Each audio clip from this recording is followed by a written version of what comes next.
Bonjour à tous, bonsoir à tous, là où vous vous trouvez. C'est Eric Libili Ngamokuba Ekoyolo, votre humble serviteur aujourd'hui dans votre émission hebdomadaire Les yeux dans les yeux, qui vous informe sur la situation socio-économique du Congo-Brazzaville. Et nous rentrons dans des profondeurs où euh, vous n'aurez pas estimé aujourd'hui par rapport à notre pays. Euh, Ce soir, nous plongeons dans une affaire qui secoue les fondations du pouvoir congolais. Antoinette Sassou Nguesso, considérée par certains comme la première dame, ainsi que les neveux et enfants de Denis Sassou Nguesso, sont désormais mis en examen dans des affaires de malversation financière et de détournement de fonds publics, chers téléspectateurs. Nous, l'enquête de Libération ce jeudi sur le détournement présumé de la manne pétrolière du Congo-Brazzaville, l'un des pays hélènes les plus pauvres du monde. Des centaines de milliers d'euros, de millions d'euros évaporés dans ce qui s'apparente au pillage de tout un pays où le revenu moyen par habitant n'atteint pas 5 euros par jour. Le premier volet de cette enquête, intitulé « Le président, l'intermédiaire et les millions envolés », raconte comment l'arrestation de cet homme d'affaires, Lucien Ebata, un proche du président Denis Sassou Nguesso, mis en examen en France en 2021 pour blanchiment et corruption active, comment son arrestation a permis la mise au jour d'un puissant système financier occulte au profit du clan du président Denis Sassou Nguesso, arrivé au pouvoir pour la première fois, on le rappelle, en 1979, une affaire qui a commencé en janvier 2012 à l'aéroport de Roissy où Lucien Ebata s'était fait arrêter en possession de sommes stupéfiantes en liquide, 182 000 euros et 40 000 dollars en espèces non déclarées, au cœur de ce système de détournement présumé. Une société, la société de Lucien Ebata, la société Orion, du nom de la constellation symbolisant la force dans la mythologie grecque. Une entreprise moins poétiquement immatriculée aux Seychelles avec l'aide du cabinet d'avocats Mossack Fonseca, un nom qui vous dit sans doute quelque chose puisqu'il s'agit de la société qui s'est retrouvée au cœur du scandale d'évasion fiscale des Panama Papers. S'agissant d'Orion, donc, Libé affirme que cette société a alimenté des dépenses somptuaires, des dizaines de milliers d'euros de cadeaux achetés dans des boutiques de luxe sur les Champs-Élysées, jusqu'à des mouvements de cash pouvant atteindre des millions d'euros à Paris et à Monaco. Libération évoque une affaire qui résonne avec celle des biens mal acquis, dans laquelle, on s'en souvient, des membres du clan de Denis Sassou Nguesso sont soupçonnés de s'être constitués des patrimoines illicites en France grâce à des détournements de fonds publics. Pour commencer, Antoinette Sassou Nguesso, visée par un mandat d'amener, a choisi de prendre la poudre d'escampette. Mais elle n'est pas la seule. Les neveux et enfants du président sont également dans le collimateur de la justice française, chers téléspectateurs. Bonjour Herman. Bonjour Juan Gomez. Vous êtes au Burkina Faso. Vous avez des questions sur le dossier dit des biens mal acquis présumés de la famille présidentielle du Congo-Brazzaville. Oui, exactement. On vous écoute. 2 procureurs américains ont engagé une enquête contre Denis Christel Sassou Nguesso, le fils du président congolais, pour des biens mal acquis. Oui. Comment s'est déroulée l'enquête des procureurs? Effectivement, comment s'est déroulée cette enquête? Vous avez été plusieurs à nous appeler pour en savoir davantage. Dans le collimateur de la justice américaine, il y a un luxueux appartement de plus de 300 mètres carrés au 63e étage d'un gratte-ciel du côté de Miami. Bonjour Florence Maurice. Bonjour. Vous avez pu consulter la requête des procureurs américains qui affirment que cette propriété aurait été acquise par le fils du président de la République congolais, Denis Christel Sassou Nguesso, avec de l'argent public détourné. Racontez-nous un peu les coulisses de cette affaire, de cette enquête. Alors évidemment, l'instruction judiciaire est secrète, donc on n'a pas tous les détails sur la façon dont s'est déroulée l'enquête, mais lorsqu'on lit le document de la justice américaine que j'ai pu consulter, c'est-à-dire cette demande de saisie de la propriété à Miami dont vous parliez, on comprend que ils ont en fait remonté pas à pas le circuit de l'argent utilisé selon eux pour acheter cette propriété et déjouer au passage les tentatives d'abord de masquer le vrai propriétaire, selon eux. Ils expliquent par exemple comment l'argent de cette vente qui aurait permis cet achat aurait principalement été versé par un des associés de Denis Christel Sassou Nguesso, un certain associé A, présenté comme un Gabonais à l'origine mais dont le nom n'est pas dévoilé, et que le fils du président ne se serait ensuite rajouté qu'à la dernière minute sur l'acte de vente, et encore sous le pseudonyme de Denis Christel, 2LE, une féminisation de son nom.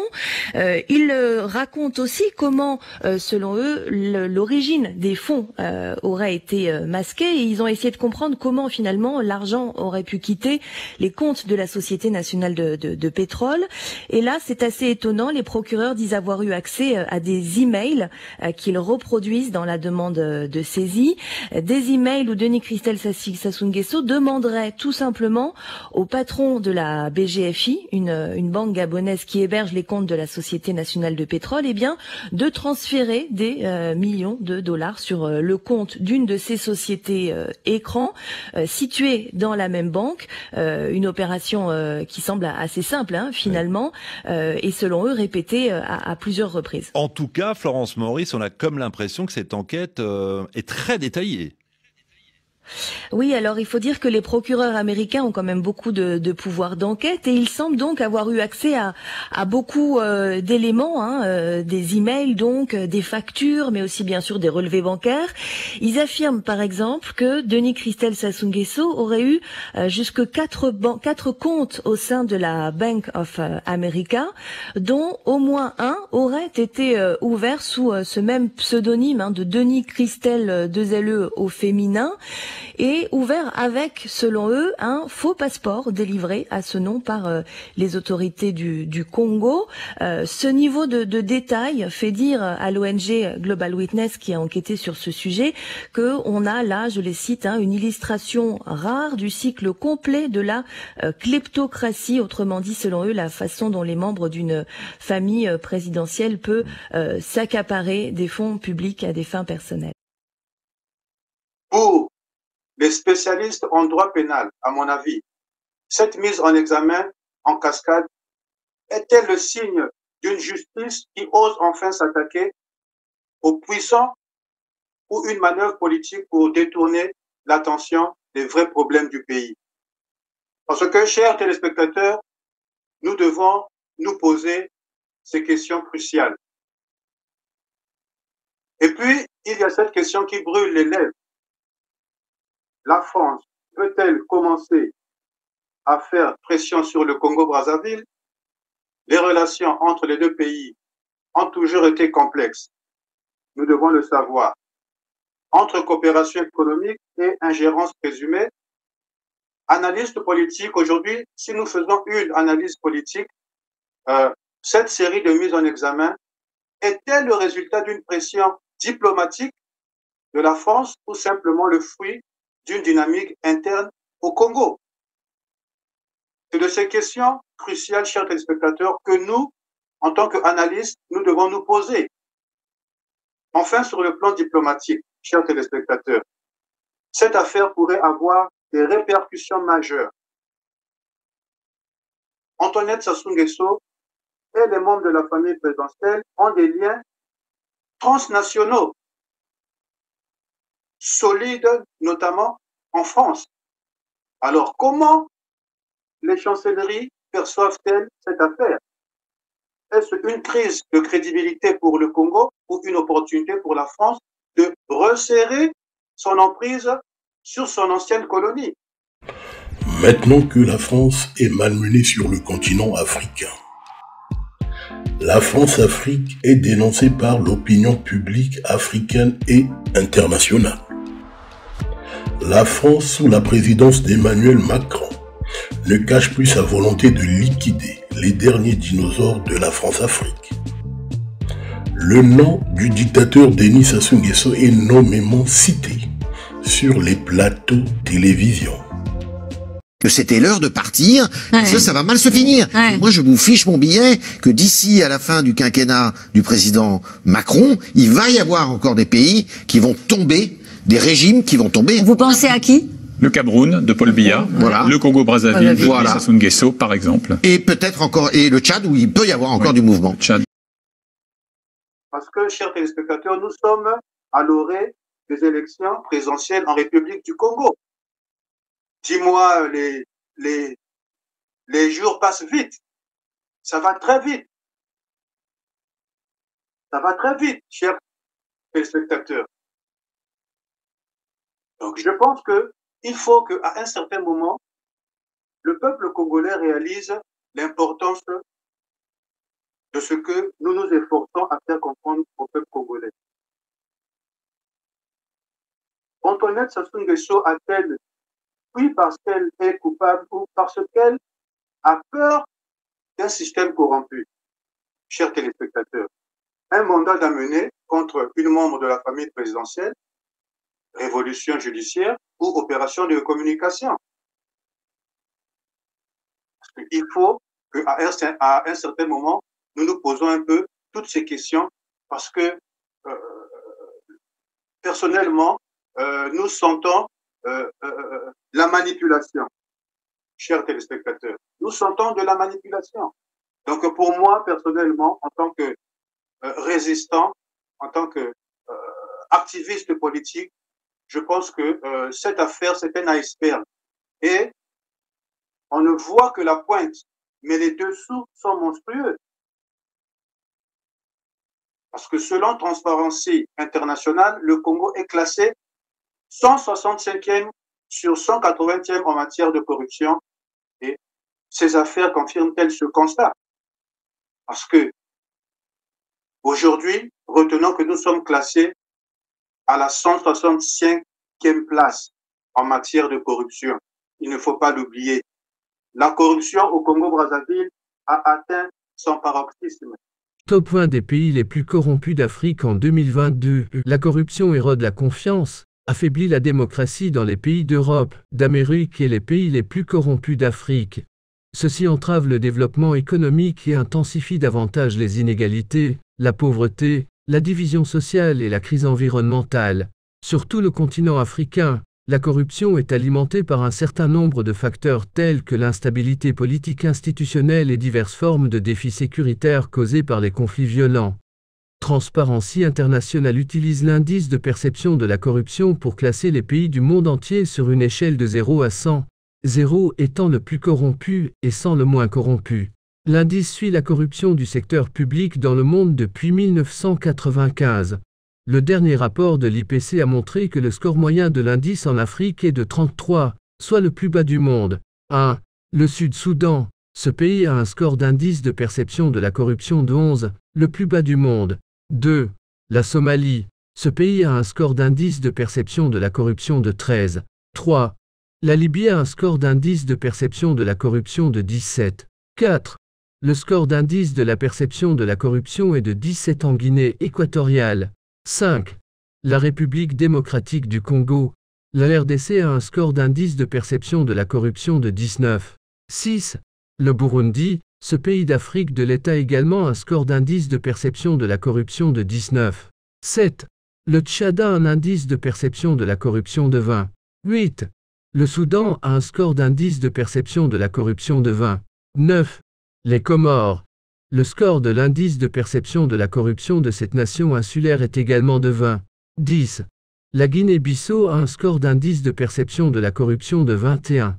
11. Le Congo. Le score de l'indice de perception de la corruption est de 21. 12. L'Érythrée a un score d'indice de perception de la corruption de 22. 13. Le Zimbabwe. L'indice de perception de la corruption est de 23. 14. Le Nigeria. Le pays le plus peuplé d'Afrique a un indice de perception de la corruption de 24. 15. La République centrafricaine a un score d'indice de perception de la corruption de 24,16. Pour la Guinée, l'indice de perception de la corruption est de 25,17. Le Mozambique.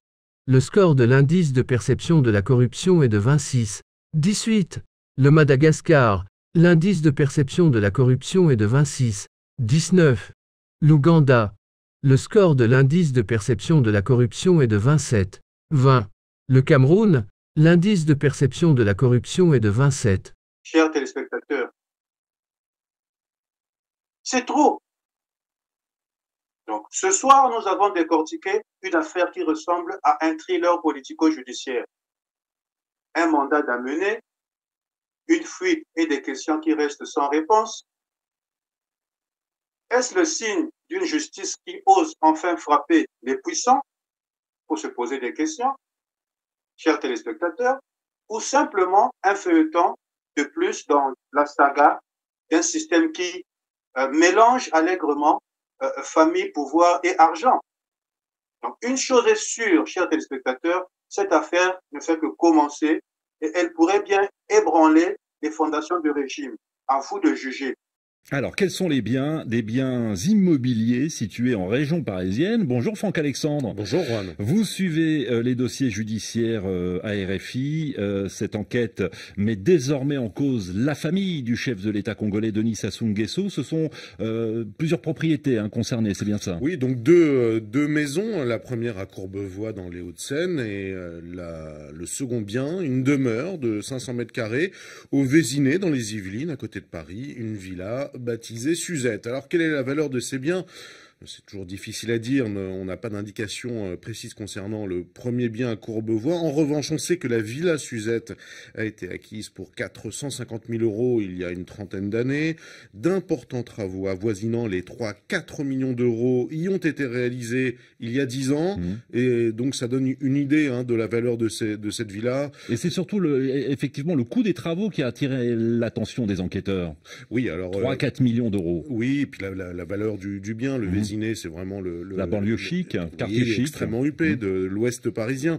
Et en fait, les juges d'instruction, les deux juges en charge du dossier des biens mal acquis, les juges Groman et Leloir, ont essayé de comprendre en fait à qui appartenait cette maison, parce que vous savez, c'est toujours un écheveau de noms, de prête-noms, et ils ont acquis la certitude qu'en fait cette villa servait vraiment au plus proche du clan Sassou Nguesso, et donc qu'elle leur appartenait. D'où cette saisie.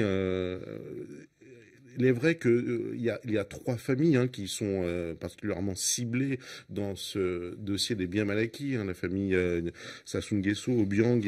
Chers téléspectateurs, nous avons également ce soir le problème aujourd'hui qui a mis beaucoup de familles dans les mois et beaucoup de familles au Congo-Brazzaville ne savent plus ce qu'il faut faire. Chers téléspectateurs, nous parlons aujourd'hui de la situation de l'obtention du passeport ordinaire en République du Congo. Nous allons dire que ça fait une décennie que ce problème perdure.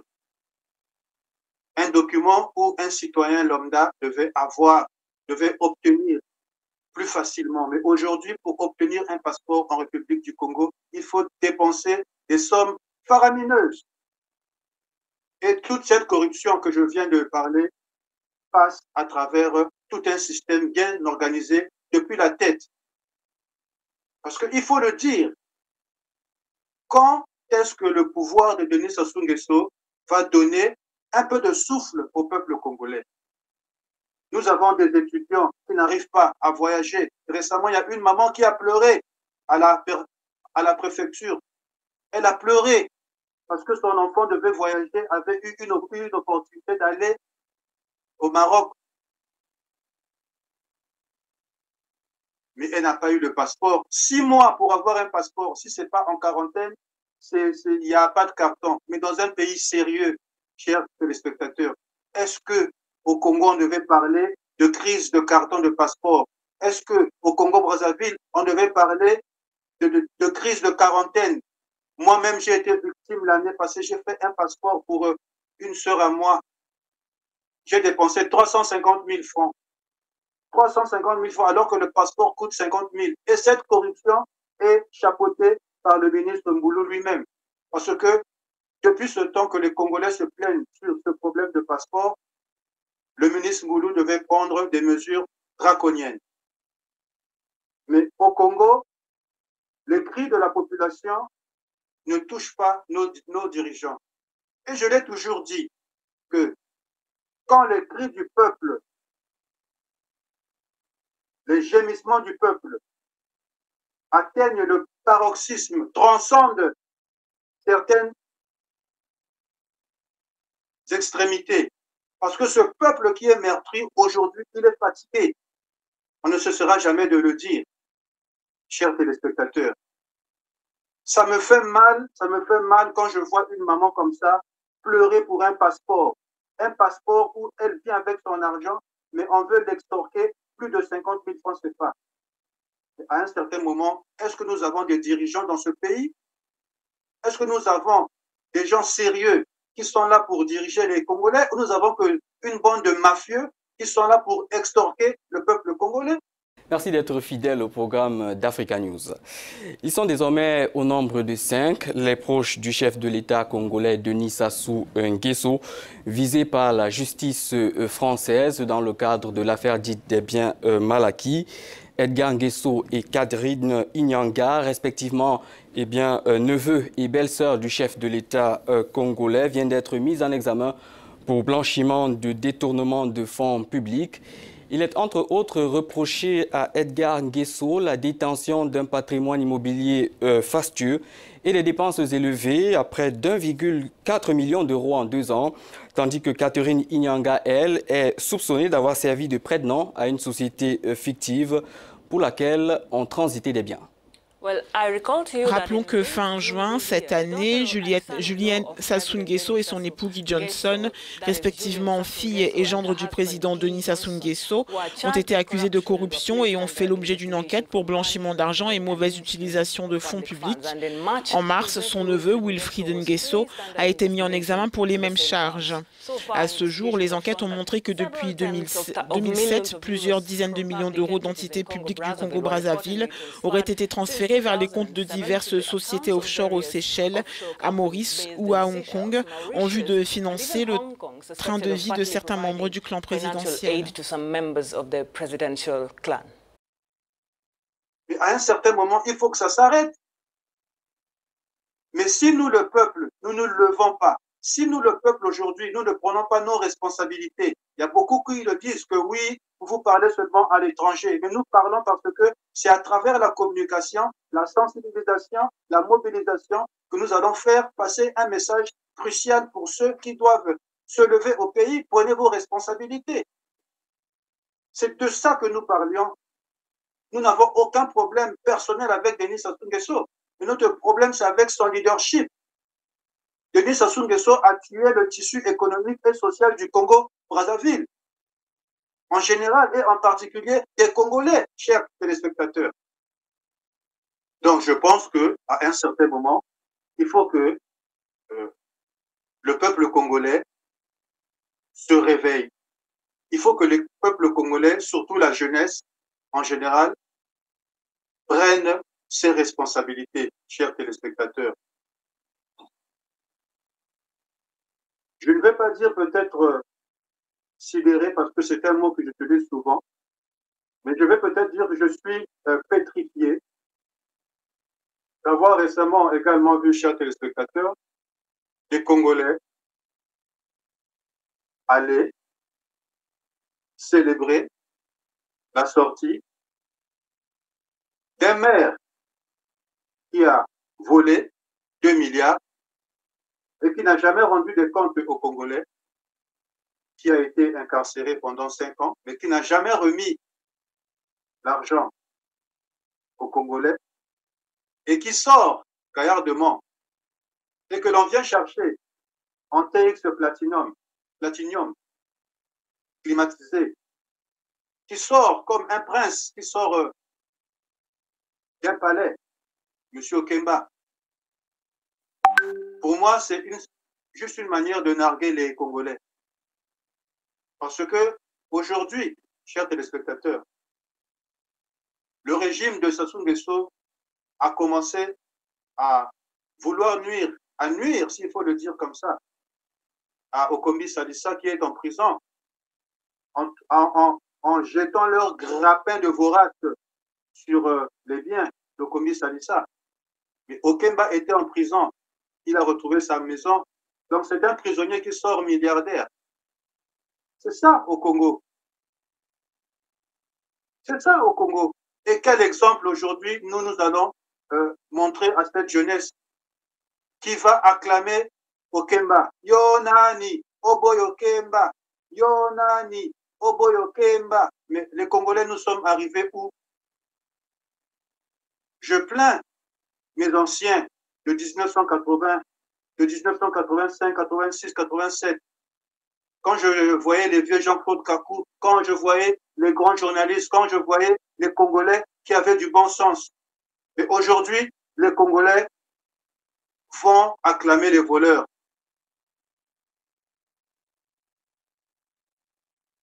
Sous les yeux du monde, cela démontre que nous sommes encore dans l'ignominie. Nous avons encore un grand travail à faire sur cette jeunesse qui n'a pas compris les enjeux.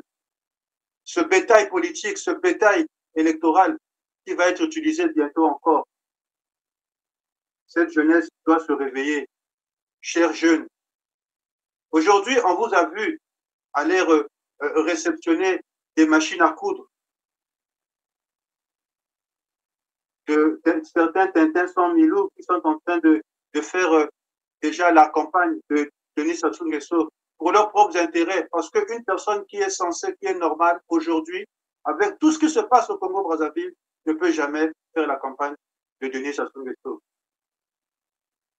Et je lance un appel à ces personnes qu'un jour, eux aussi, ils devront rendre compte au peuple congolais. Ils auront des comptes à rendre au peuple congolais. Parce qu'ils ont soutenu la bêtise humaine. Moi, j'ai participé au changement de la Constitution en 2015. J'étais le mobilisateur, j'ai mobilisé en Congo. J'étais le chargé à la communication de M. Alain Akwala. Un faux vieux aussi qui n'aime pas aussi aider les jeunes. Tu as du potentiel, au lieu qu'il t'élève, mais il te freine encore. C'est ça, c'est la politique du PCT. Un vieux brillant que j'ai beaucoup observé, mais c'est les gens du PCT, ils n'ont pas la bonne foi. Je le dis, ils n'ont pas la bonne foi. Au Congo, ils sont là pour freiner les talents des jeunes. Au lieu de laisser les talents des jeunes se développer et de les encourager au Congo, aujourd'hui, la politique, c'est de freiner les talents de tous les jeunes. Voilà pourquoi vous remarquerez que tous les jeunes au Congo veulent sortir de ce pays parce que au Congo, on ne peut pas te donner une opportunité.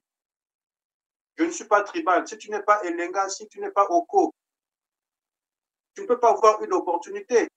Il faut être Iloki. On le voit dans toutes les administrations.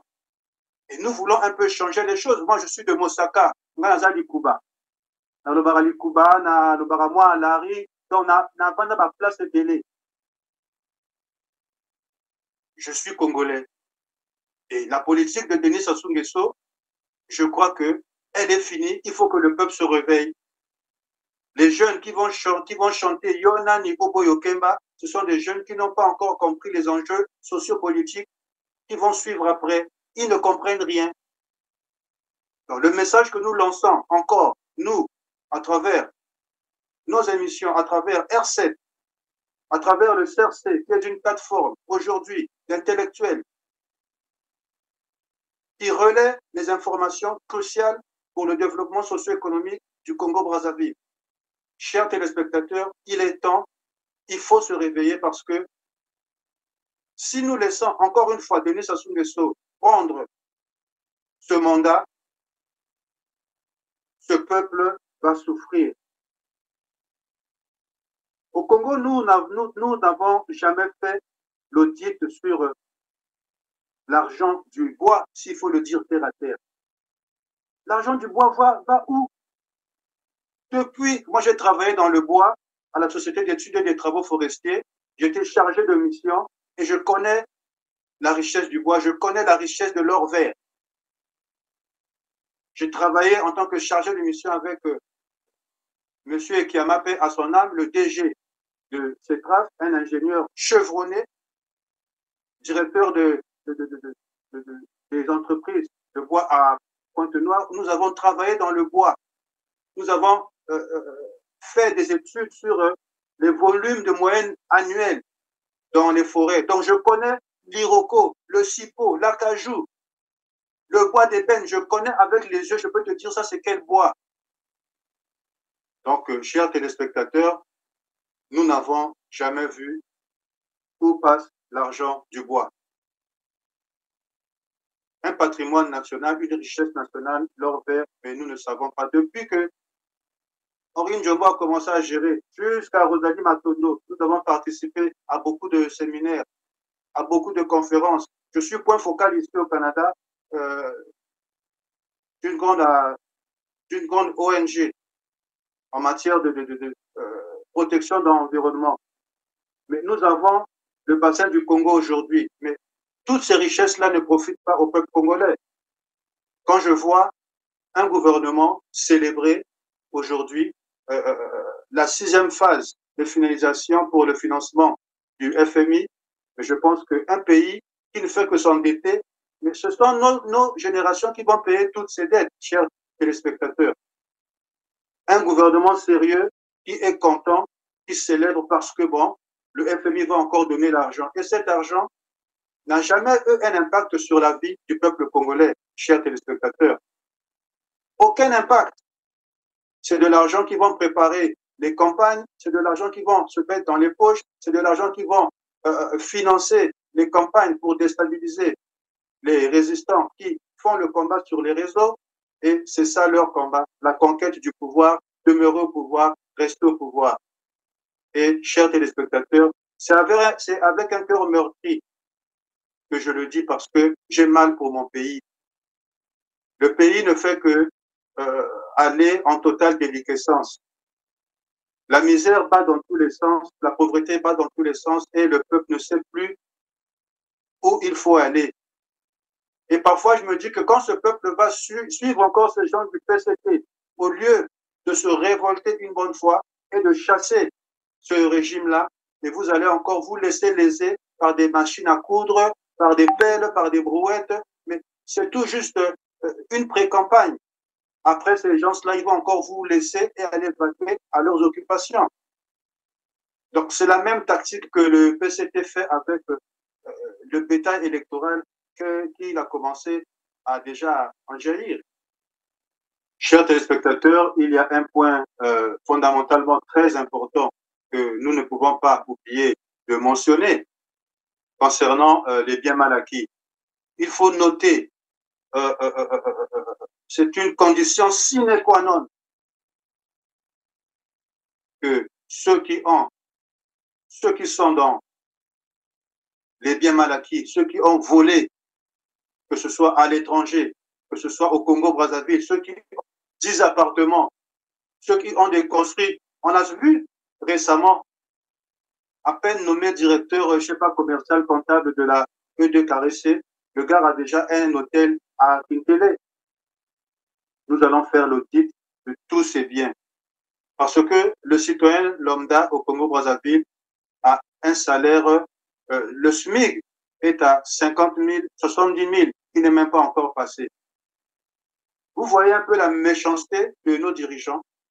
Ils disent, mais pour faire, ça devient un poids pour eux. Donc, pour revenir à ce que je disais, chers téléspectateurs, tous les voleurs de la République, là, le peuple congolais connaît les domiciles, connaît les biens de M. Intel, connaît, et nous allons faire l'audit de tous ces biens, parce que c'est l'argent des Congolais. Le jour viendra où tous ces biens seront audités par le peuple congolais d'une manière interne, même pas externe. Donc, il faut que, chers téléspectateurs, aujourd'hui, que chacun de nous fasse son introspection sur les biens mal acquis que lui, il a accumulés dans sa vie. Parce que même ceux qui ont prétendu venir déposer leur lettre, venir déposer la liste de leur avoir qu'ils ont acquis avant d'être ministres. C'est du bluff. Le peuple congolais n'est pas dupe. Donc, chers téléspectateurs, prenez ce point crucial et ne l'oubliez pas. Nous devons faire la rétrospective de tous les voleurs. Comme mon vieux qui est fait à son âme, qui est décédé, il disait le vieux coin à coin.